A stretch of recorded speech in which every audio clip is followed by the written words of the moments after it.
How does a boy from a quiet town in Oklahoma, raised during one of the harshest economic times in American history, grow up to become one of Hollywood's most trusted and beloved actors? Why is it that when people talk about James Garner, they don't just describe a famous movie star, but rather someone who felt like a friend, someone you could believe in? And what does his life reveal about resilience, integrity, and staying grounded even when the spotlight burns brightest? James Garner's story is more than a Hollywood tale. It's a lesson in grit, honesty, and the rare power of authenticity. James Scott Bumgarner, later known to the world as James Garner, was born on April 7, 1928, in Norman, Oklahoma. His early life was far from glamorous. Growing up in the middle of the Great Depression, James quickly learned the meaning of scarcity, survival, and sacrifice. His father, Weldon, worked as a carpenter and small business owner, while his mother, Mildred, kept the household running. Life was tough, money was scarce, but those years shaped James in ways that later became his greatest strength. He often credited his parents with teaching him discipline and self-reliance, values that never left him even when Hollywood came calling.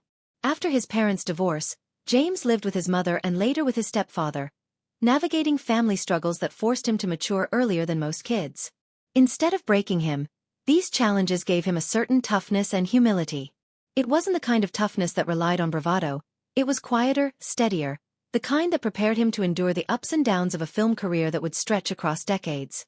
This resilience would become one of the hallmarks of his character both on screen and off. Before Hollywood, though, James served his country. He joined the U.S. Army, first during the final years of World War II and later during the Korean War. Military service shaped him profoundly. It taught him discipline, courage under pressure, and perseverance in the face of adversity. These weren't abstract lessons. They were survival skills, and Garner carried them into every part of his professional and personal life. Many years later, audiences could sense that truth when he played soldiers, cowboys, or private investigators. His characters weren't just performances, they carried the weight of lived experience. After the war, James tried his hand at studying drama at the University of Oklahoma, but traditional academics didn't suit him. He wanted something different, something real. Instead of staying in a classroom, he took the leap into acting full-time, a risky decision that changed his life. His early years in Hollywood weren't marked by privilege or immediate stardom. He worked his way up, earning smaller parts until he met Henry Wilson, a Hollywood agent with an eye for talent. Wilson saw in James a rare combination of charm, humor, and authenticity. Under Wilson's guidance, James shortened his last name from Bumgarner to Garner, a move that made his name easier to market without erasing his roots. It was a small adjustment, but it became part of his new identity. His breakthrough came with the television series Maverick in 1957.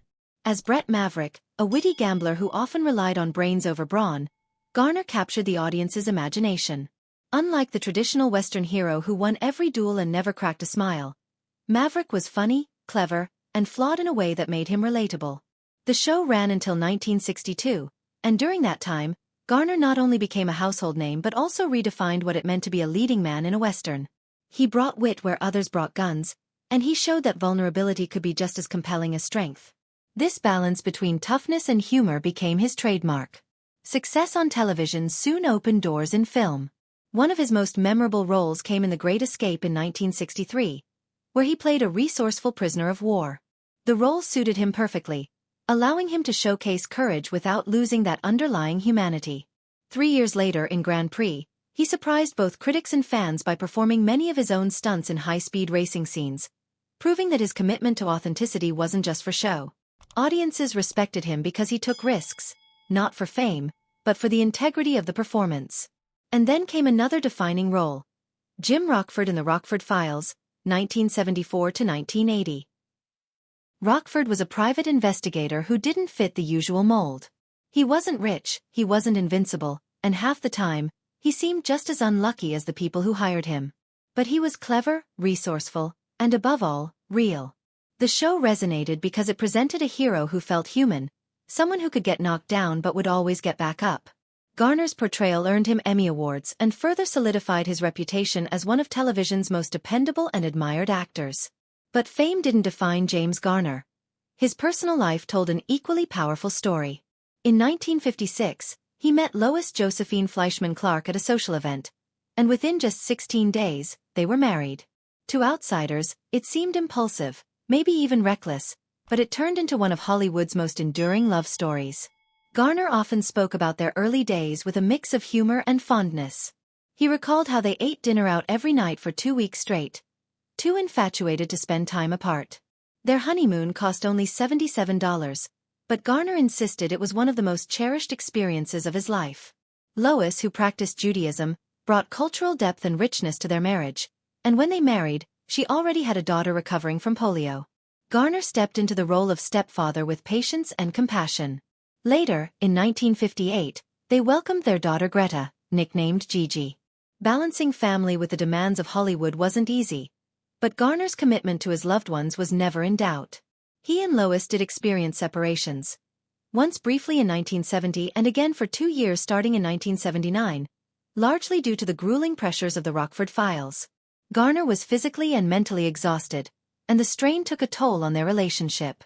But the separations weren't born from betrayal or deep conflict, they were simply pauses to catch their breath.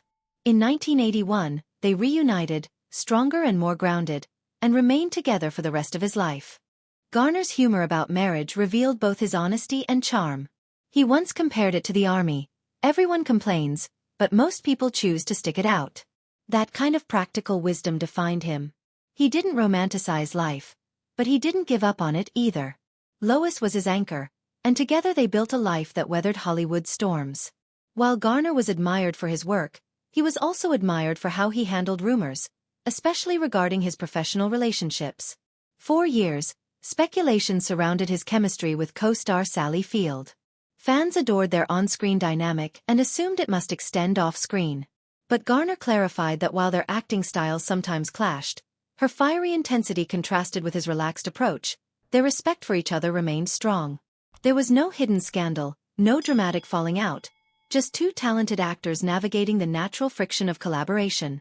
Garner's candid honesty about this showed fans and colleagues alike that he valued truth over gossip. Still, the physical toll of his career was undeniable. During the 1970s, while filming the Rockford Files, Garner's knees took a beating.